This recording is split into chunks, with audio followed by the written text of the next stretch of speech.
বিশ্বকর্মা পুজো উপলক্ষে টাঙ্গন নদীতে হয়েছে ঐতিহ্যবাহী নৌকা বাইচ। সুসজ্জিত ছোট বড় বিভিন্ন নৌকা নিয়ে প্রতিযোগিতায় অংশ নেয় বিভিন্ন এলাকার 8টি দল। বুধবার বামনগোলা এলাকায় প্রতিযোগিতাকে কেন্দ্র করে মেলাও বসেছিল। 59তম নৌকা বাইচ পরিচালনার দায়িত্বে ছিল বামনগোলা ব্যবসায়ী সমিতি। প্রায় 1 কিলোমিটার দূরত্বের প্রতিযোগিতায় বড় নৌকায় 30 জন, মাঝারি নৌকায় 15 জন এবং ছোট নৌকায় 10 জন করে অংশগ্রহণ করেন। মালদা জেলা গঙ্গা কমিটির তরফে টাঙ্গন নদী পরিষ্কারের জন্য কিছু অনুদান দেওয়া হয় আয়োজকদের। তাছাড়াও মালদা মার্চেন্ট চেম্বার অফ কমার্সের তরফে সেরা দলকে 10,000 টাকা পুরস্কার দেওয়া হয়েছে। বামনগোলা ঐতিহ্যবাহী নৌকা বাইচ, এটা 49তম নৌকা বাইচ।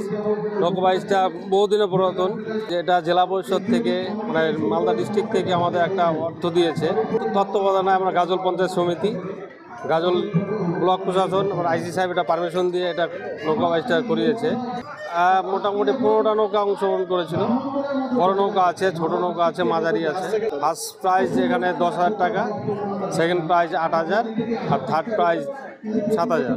বহু দূর দূরান্ত থেকে দর্শকরা আছে। এটা আমাদের উত্তরবঙ্গের মধ্যে খুব বড় ঐতিহাসিক নৌকা বাইচ এটা।